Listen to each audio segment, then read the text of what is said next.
one poem and share with you today. And that was difficult because there are so many.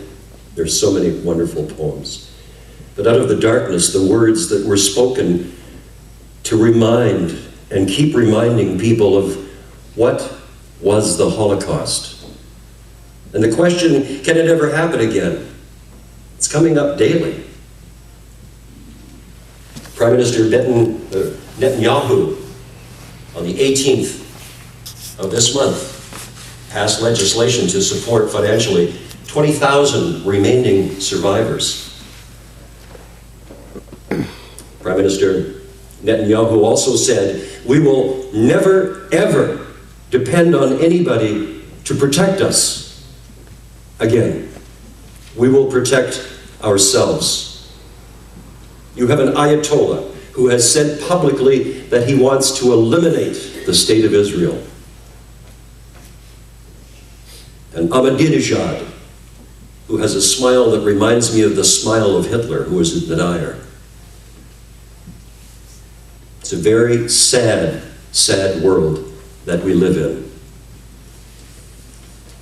I'm honored to be able to present one of Sonia's poems entitled, Where Was Man? You know, I hated you, O Lord. I cursed your blessed name. I needed help, a sign, a word, and there was no one else to blame. Because your silence drove me mad, I climbed the walls and tore my hair. My lungs were spitting blood, and yet you wouldn't listen to my prayer. I called on you in torment wild and desperately cursed your name. And I was nothing but a child, and there was no one else to blame. But now I feel God wasn't dead. And where was man? I ask instead. Those words that were written by Sonia and remembered as a child are still ringing true in the world today. There are still people that are saying, God, where are you? Why don't you hear my prayer? Why are we not being helped? It's happened in Bosnia, it's happened in Rwanda, it's happening in Syria. Where is man? Where is man?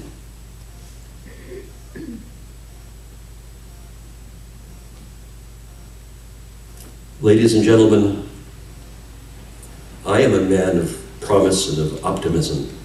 I always look for the good. But I'm also a realist.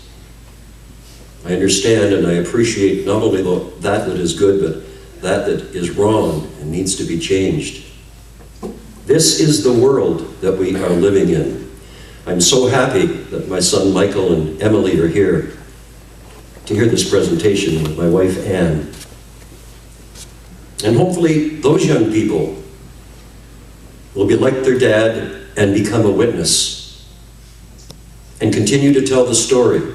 Someday you may visit the concentration and death camps and hear the many stories, to hear how it started in the vans where people were being taken for a drive, the largest one holding 100 people, where the exhaust was put inside the van, and before they arrived at their destination, they were dead, but they were hurt. Their bodies showed that they were hurt. They were scratching. They were trying so hard to breathe. It started just that way, and then it ended with the planning of these death camps. I've seen them. I've seen the ovens. I've stood at the pond when I was told that you're probably standing on bone fragments.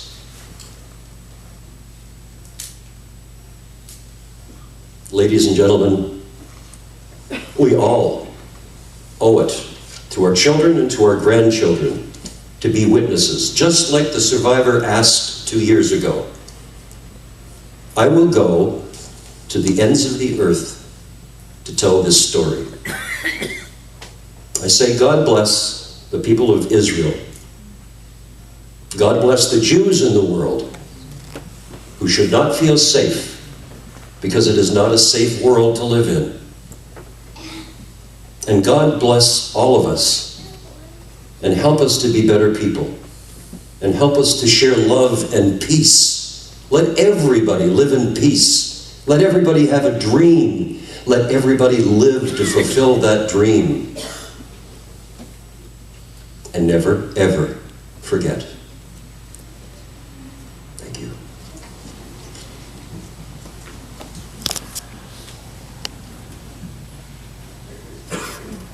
Mayor, that was indeed from the heart. The passion that you delivered, I'm sure, was appreciated by everyone here. And because of that, we thank you very much.